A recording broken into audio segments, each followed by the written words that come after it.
Good morning and welcome to the service. I know it's very hot, so we'll have a few of the fans on. Hopefully it won't interfere with the recording of the service, but our technician will work that out. We will have loving kindness meditation and then silent meditation for a few minutes. A Dhamma talk by Subodha, followed by questions and answers, and then a brief bit of chanting. Okay? Subodha?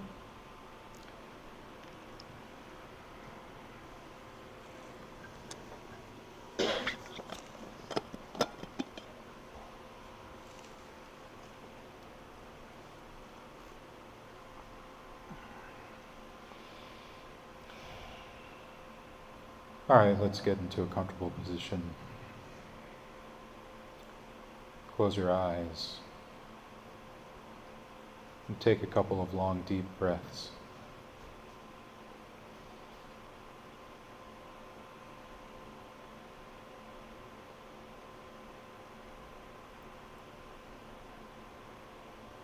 And now let's think thoughts of goodwill, metta, loving kindness, beginning with ourselves. You might think to yourself, may I be happy, may I be peaceful, may I be free from stress and pain, free from suffering. May I live with a heart and mind unburdened by greed, by aversion, by delusion. May I look after myself with ease.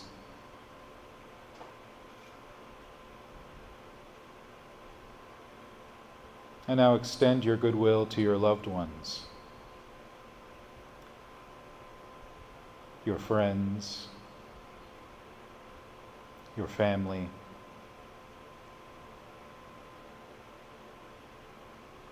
your teachers and your mentors,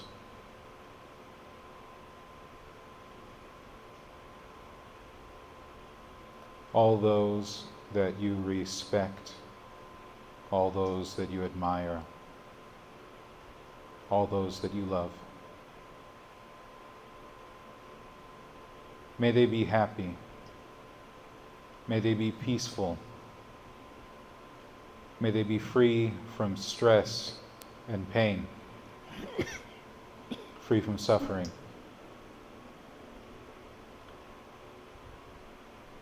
May they live with hearts and minds unburdened by greed, by aversion, by delusion.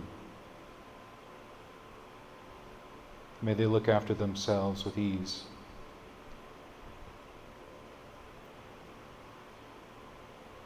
Extend your goodwill, your loving kindness to your acquaintances, those that you don't know so well.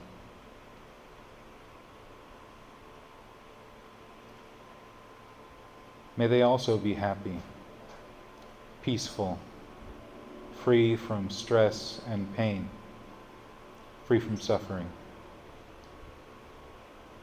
May they live with hearts and minds unburdened by greed, by aversion, by delusion.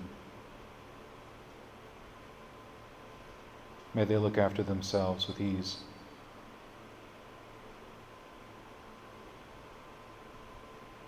Now extend your loving kindness, your metta, to even those that you don't get along with so well, those that you have difficulty admiring or respecting, even those that might call you enemy. May they also be happy, peaceful, free from stress and pain, free from suffering. May they live with hearts and minds unburdened by greed, by aversion, by delusion. May they look after themselves with ease.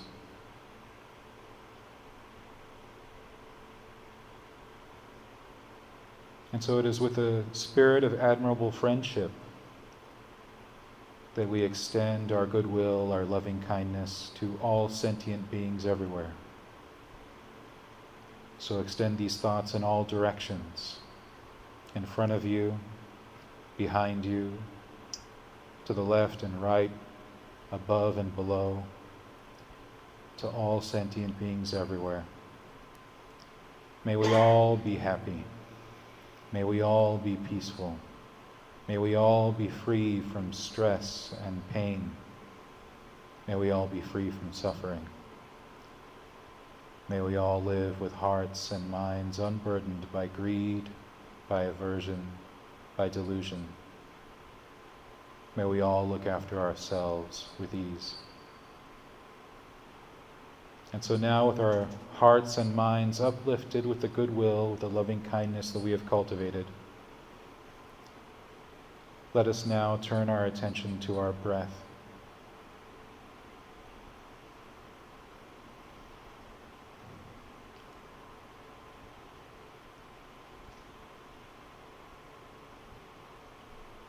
Find a spot in the body where you feel the breath most easily. It could be the tip of the nose, the rise and fall of your shoulders, your chest, or abdomen. Wherever you feel the breath most acutely, settle your attention there.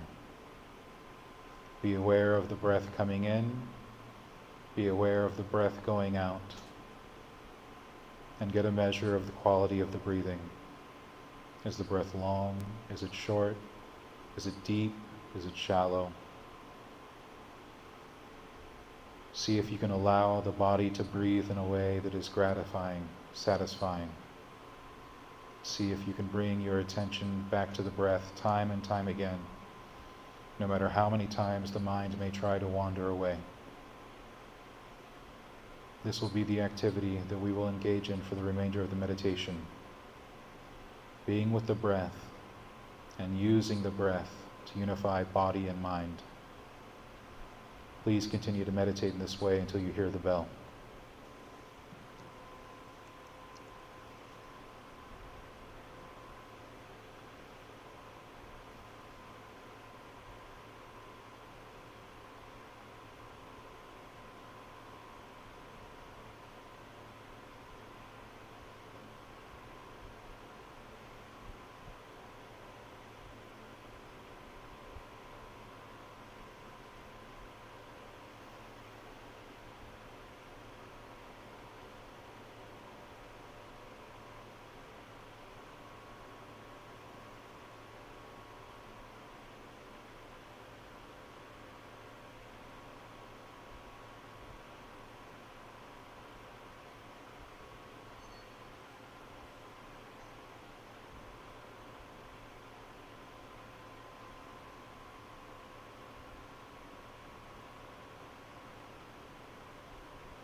Sadhu, sadhu, sadhu.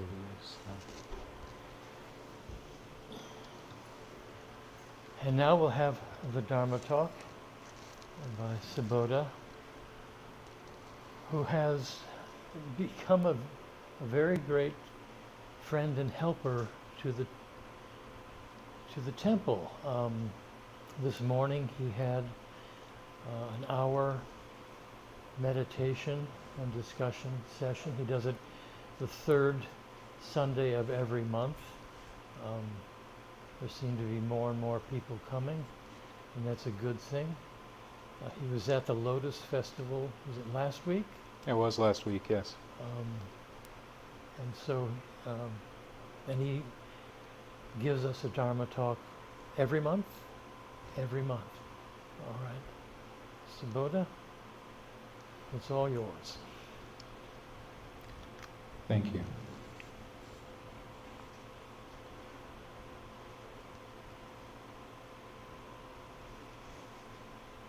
I pay homage to the Buddha. I pay homage to the Dhamma. I pay homage to the Sangha.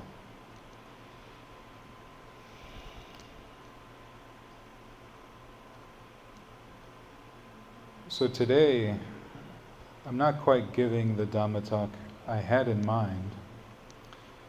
And partially that's because I'm a little slow to talk today.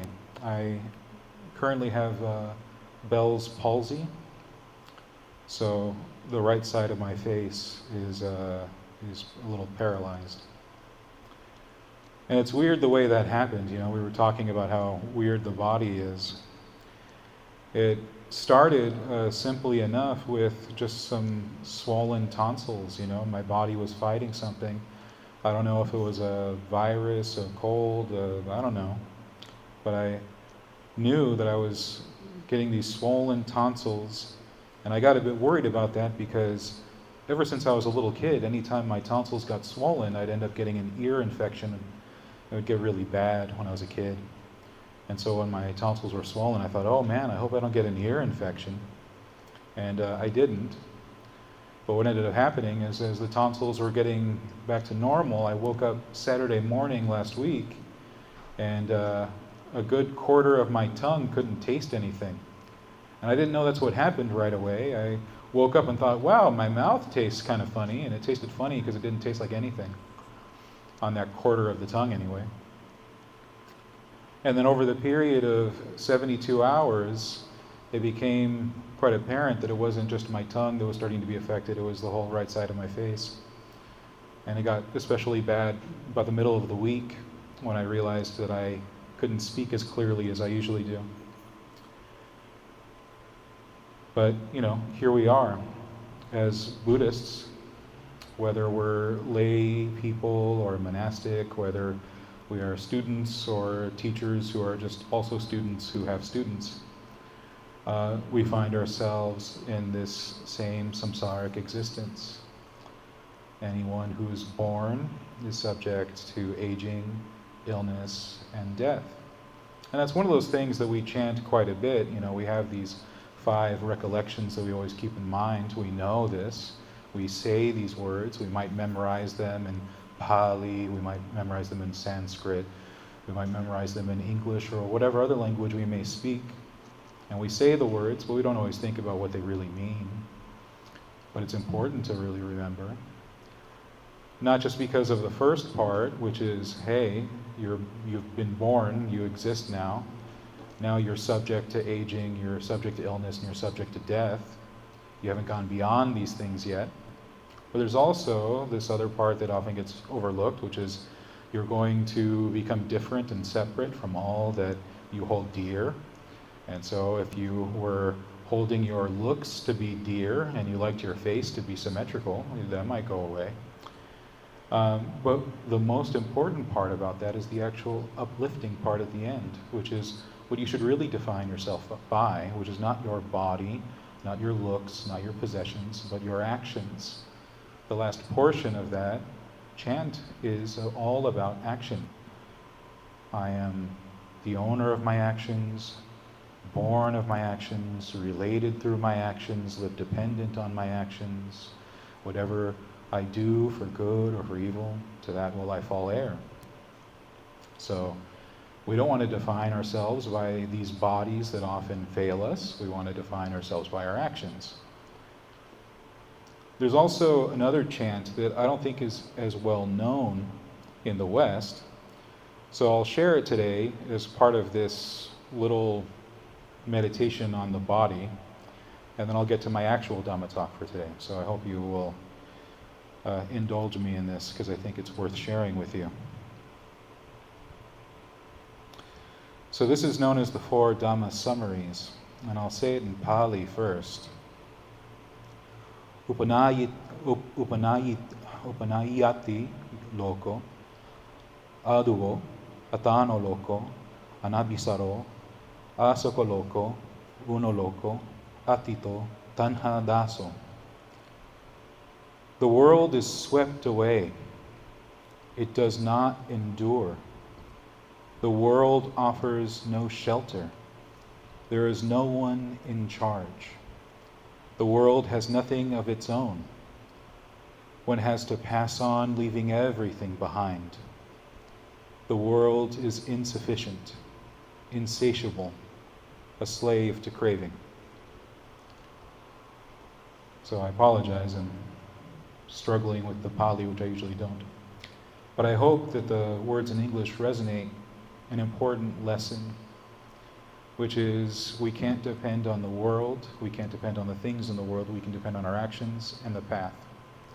Which gets me into today's talk, because this weekend is actually an especially important weekend for Buddhists all over the world, but Theravada Buddhists in particular. Last night was an important day, the Asala pooja, which marks the beginning of what starts today as Wassana, the rains retreat. And we were actually talking about this earlier today. Nam brought it up, which was a really good thing to bring up, which is, we brought it up in weird ways. It actually started out with what sadhu means, but it eventually got us onto the topic of how we translate Wassana, which is, sometimes we translate Wassana in the West as Buddhist Lent. And if you look it up on Wikipedia, Wikipedia will note that, well, while this is a translation of the term, some object to it. And I'm one of those people that actually does object to this translation. Possibly it's because I grew up in a Catholic family where Lent is usually a time of deprivation. It's a time where you give up something and it should kind of hurt a little bit. You should really feel it. And when you're a kid, the stuff that hurts you is like not getting to play your video games. So it's like Lent was like, all right, I guess I can't play my Sega Genesis and I don't get to drink Dr. Pepper. And that's Lent, up until Easter, which is a time of celebration. But Wassana is not like that. I don't think it should be called Lent here in the West because, for starters, just the term itself is different. The term Wassana just means rain or rains. The reason why it's important in Buddhist traditions is because it was a time of the year when the monastics would choose a place to stay for 3 months without being wanderers. It's important to remember that in the Buddhist tradition, samanas are those who wander around. They don't live in one place traditionally during the time of the Buddha. And so they would wander the forests, they would wander the peripheries of towns and villages, ask for alms, receive what's given without any show of acceptance or rejection. They would just accept what's in their bowl and go off and eat it and practice. And then during the Wassana, those 3 months, they would find a place to stay. And staying in one place, they could share in teachings with each other, for each other, but also the community. It'd be a time when upasakas could come and find the monks and enter into a time of training as well alongside them. And I think it's because we use words like training and we use words like practice, that when we talk about Wassana, we also think of it as Lent, this time of deprivation. But that's not really the right quality, I don't think, because this practice that we do as Buddhists is meant to make us happy. The Buddha talked about the training as good in the beginning, good in the middle, good in the end. Some people translate it also as admirable in the beginning, admirable in the middle, and admirable in the end. But the idea being that this is something that we do because it's for our long-term welfare and happiness. We should be enjoying the practice, not treating it like a task, like flossing. And it should be really something that we enjoy. And that's the same quality we should take into this Vassa season as well. For those of us in the West who aren't maybe as used to this practice, we can go into it with a different attitude. One of the attitudes I really like that I came across recently is every once in a while, it's not usually a good idea, but every once in a while I'll pop in and see what's happening on Reddit, which is usually not a great website. But sometimes you come across these little gems, these little parts where you see people just kind of enjoying themselves. And there are two subreddits that I found that I really, really enjoy currently.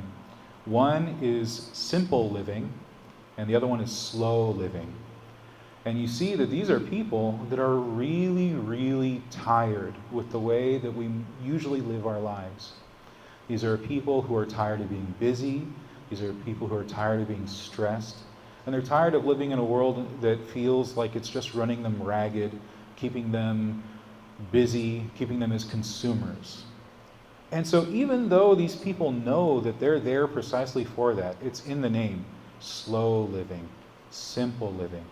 Most of the posts are about how guilty they feel actually doing these things, right?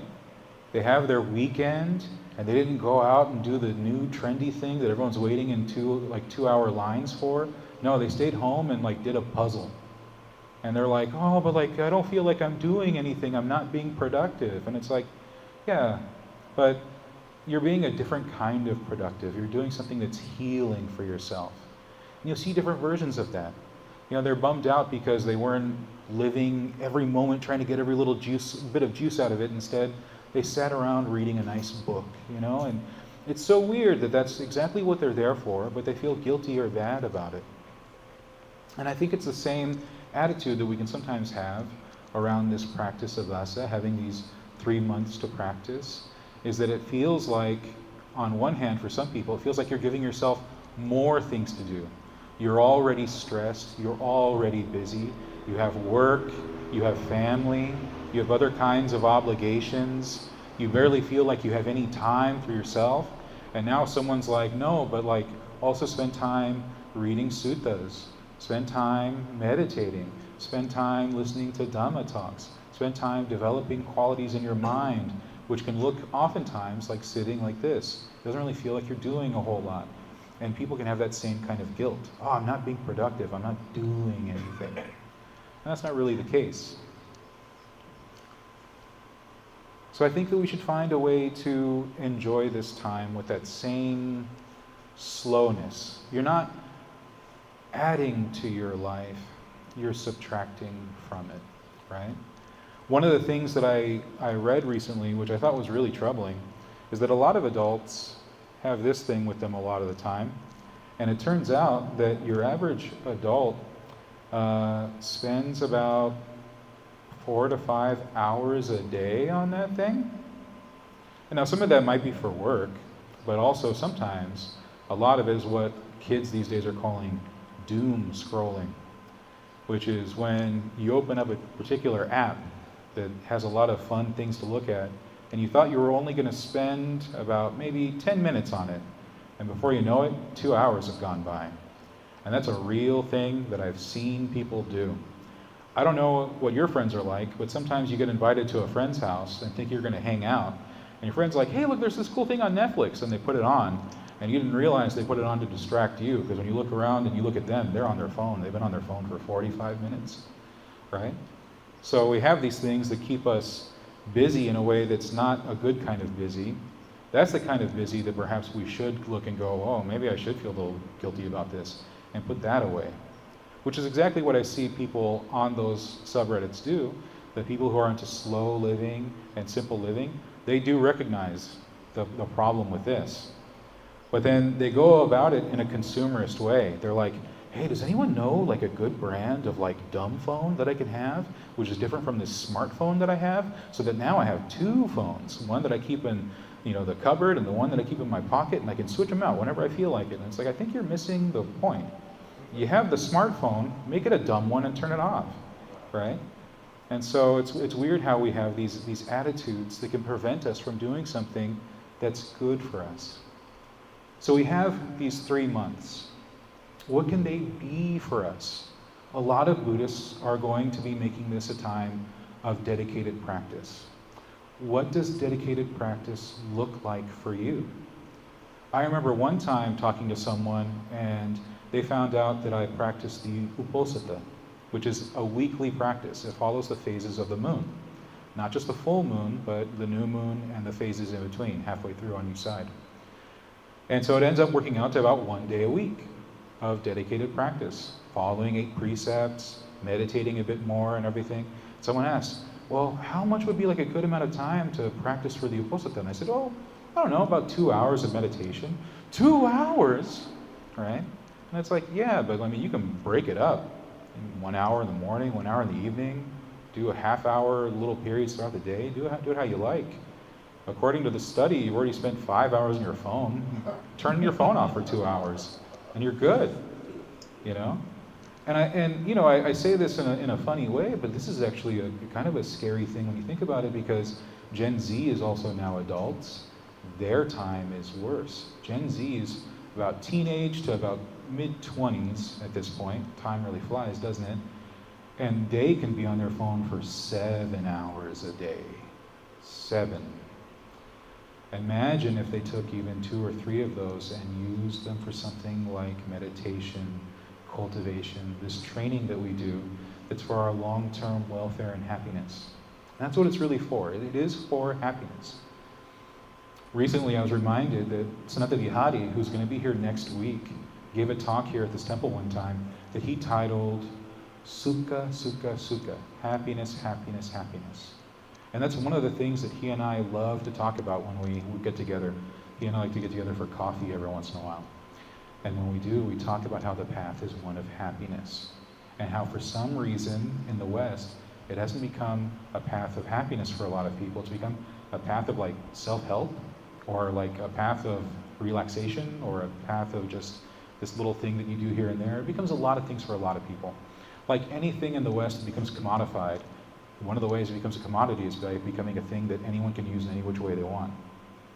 But the practice, this triple training that we do in terms of our conduct, in terms of meditation, in terms of the development of discernment and wisdom, always has that in mind.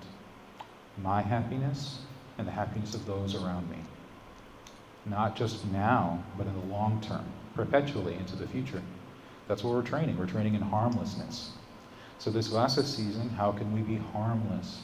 How can we be blameless? How can we perhaps take these subreddits into mind and live a slower, more simple life during this time? It's not about what you're adding to your plate, it's about what you're taking away. What are you allowing into your life, and what can you leave at the gate for the time being for these 3 months?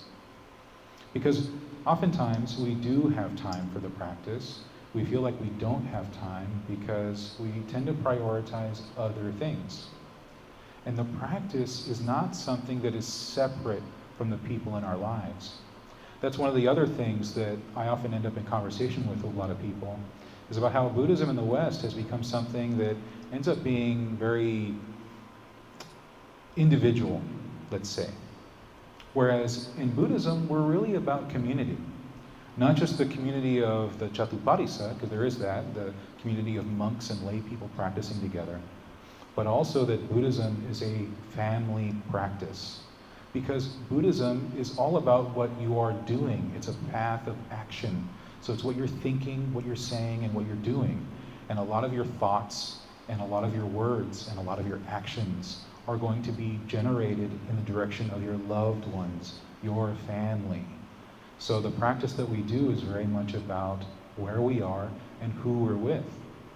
And so that means that our work becomes a part of our practice, our family, our friends becomes a part of our practice, because we're always acting with intention. What are our intentions? And that's something that we can bring into this Vasa season as well. To act with true intention and to have skillful intentions. So those are my thoughts. As I said, a little shorter than usual, and I hope you'll understand why. But I would like this to continue being a discussion, because I do like that, and I actually feel like, despite feeling a little exhausted from talking, I think the talking's actually kind of helping. So anyway, thank you for listening to my talk today. Thank you, Subodha. I hope you get well soon. Thank you. Questions? Shraddha? Well, I just want to say thank you so much for your very important talk. Oh, thank you. I mean, it's something for us all to think about, not only for the 3 months, but for time. You know, having taught people to be creative in writing, you discover that all this, with the phone, with the media, with all that, it also kills imagination. People have no time to think, to get in touch with themselves. So you find a lot of young people really regurgitating what they saw or think, and they think it's new. And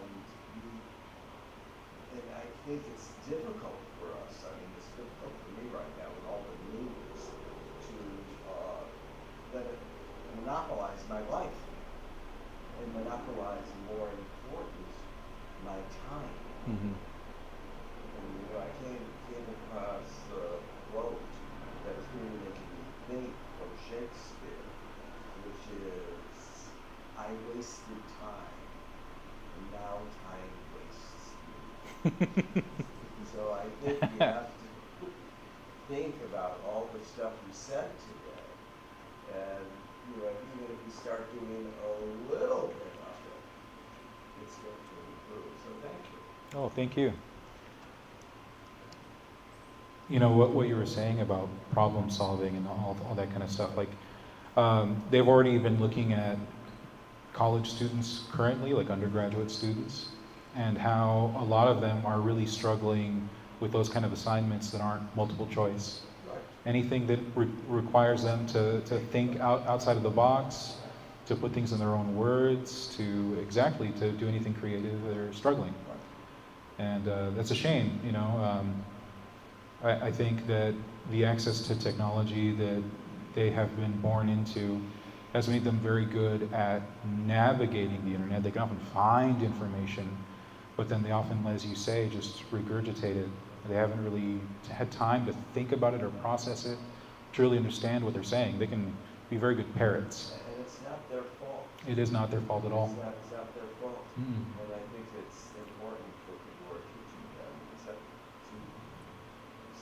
shift it. I agree with you. Thank you so much for your comments. Yeah, thank you. Yes? Wishing you great recovery. Thank you for the conversation. I also live, my body lives with chronic pain in the back. And I always wonder, other than the understanding of impermanence, is there a practice, is there an intention, and how do we go through these experiences of suffering so that they're not just unconscious, but that actually something does come out of it? So there are 2 things that we can do.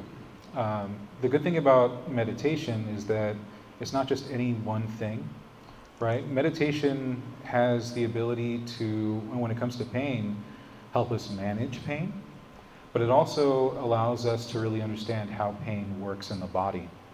And it also helps us understand that that's not the only thing happening in the body. So like even before this Bell's palsy, you know, the bodies do what they do. Like when I was really young, I used to experience the kind of common pains that people have when they meditate. You know, they're not, especially here in the West, we're not used to sitting on the ground, or on the floor. We get the cushion, and the cushion's never enough. We want to stack it up high like we're sitting on a little mountain, and then our knees hurt, our hips hurt, whatever hurts. And you know, part of the practice at first is like, ow, this really hurts. And so how do you keep meditating while it hurts. And one of the problems I find is that there are some teachers that end up emphasizing, well, just sit with it hurting. But for a lot of people, like if they've been meditating long enough and you just tell them to do that, what often ends up happening is that they're just miserable because you haven't given them any tools to actually navigate through the pain. So one of the things that we can do is to create a spot from which, like a perch, from which we can see the pain that's not so direct. So like one of the things that you often hear in my meditation is to find a place where you feel the breath most acutely and settle there. Because that first point in the body that we find is usually one that's devoid of any pain or discomfort. It's usually a pleasant part in the body. So we're just like right here and we're breathing. It feels pretty good. And it's from that vantage point that we can then start going through the body and finding those places where there are tension, tightness, finding places where there are pain, and then really watching what's happening to the pain. Oftentimes we think of the pain as a kind of mass in the body. It's a fixed point. But when we really pay attention to the sensations, we realize that the pain kind of moves around, it kind of ebbs and flows, it pulses, it kind of goes in and out.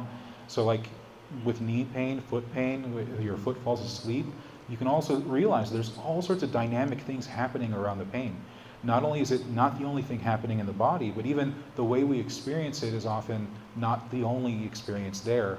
There's a lot of stuff happening with the pain and around the pain. And when we come to the meditation with that kind of curiosity about pain, then we realize that it doesn't hurt the same way, because we're starting to understand the way pain works, which is we tend to put a label on it and define it, but if we stay curious about it, we start seeing it in different ways. But we can also, when the pain becomes too acute, is remove our awareness to different parts of the body and focus on those parts that feel pleasurable as a way to kind of soothe you until you can finally go back to the investigation. And so it's this interplay of kind of going back and forth. I remember some years ago, I started to suffer from tinnitus. And it's hard to say if the tinnitus got better or if I just got used to it, or a little bit of both. And so that's in my left ear. And when it first started happening, it was so intense. It was the only thing I could concentrate on. I couldn't concentrate anywhere else. If there were no distractions, if there was no music, no conversation, if it was silent, it was all I heard. And it's weird to describe something that you keep hearing as deafening, but that's what it felt like. It was just overwhelming, and it was hard to concentrate on anything else. And what you find is if you take that into the meditation, two things can happen, right? You can try to avoid what's happening, which often causes a lot of tension and tightness, or you can make it the only thing you think about. And so what your meditation ends up being is spending 30 minutes thinking about tinnitus. And you don't want that either. So that's why we try to develop an expansive awareness, at least in the way I teach. When I talk about breathing with an awareness of the whole body, it means that we're aware of everything happening in the body. The points of pleasure, the points of pain, the points of ease, the points of discomfort, and everything in between. Those feeling tones we talk about in Buddhism, right? Pleasure, pain, neither pleasure nor pain. And that's all happening in the body. And if you can keep your awareness broad but centered in that way, you get a sense of all of that happening in the body. No sensation is ever the only sensation happening. And there's a lot we can learn from observing them in that way. And from there, the experience just deepens. So that when stuff like this, that you weren't expecting, doesn't trouble you in the least. And so that's the goal. Okay?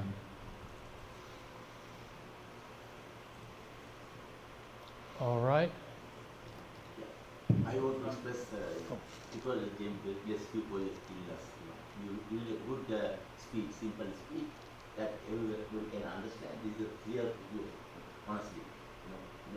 Being a Buddhist, I wish you people against bless you soon. Thank you very much. May you be well. All right. We'll now chant pages 4 and 10.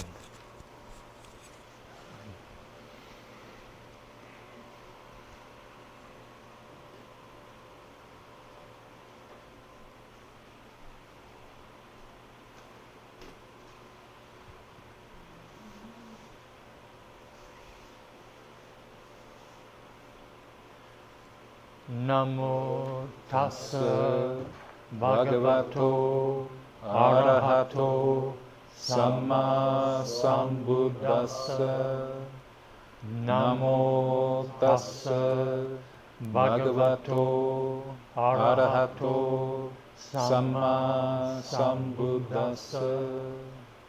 Namo tassa bhagavato arahato samma sambuddhassa.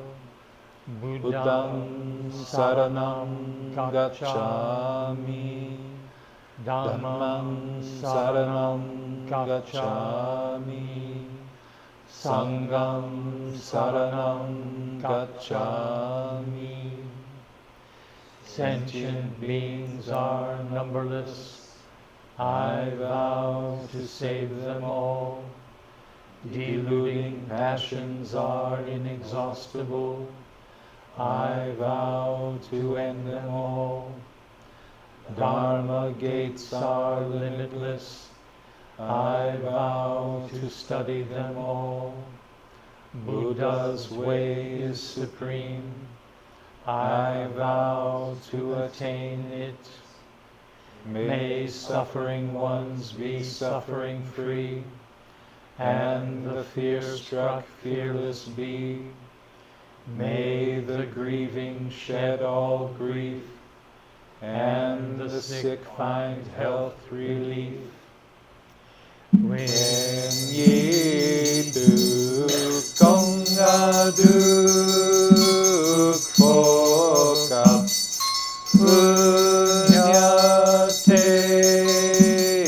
nyadam duchunga sangye yakon hai bada. When ye do konga duk phokap punyate nyadam duchunga sangye yakon hai bada. When ye do konga duk phokap punyate nyadam duchunga sangye yakon hai bada. Om Mani Padme Hum.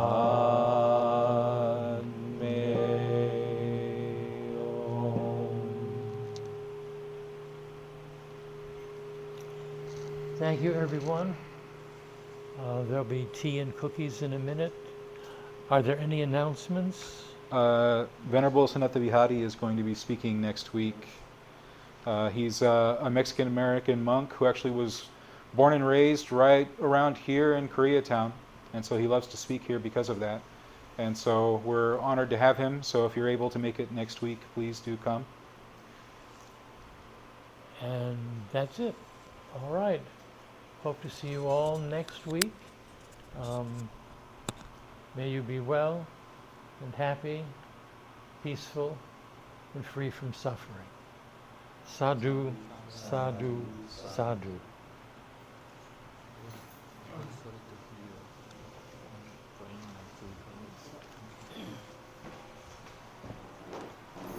If there is any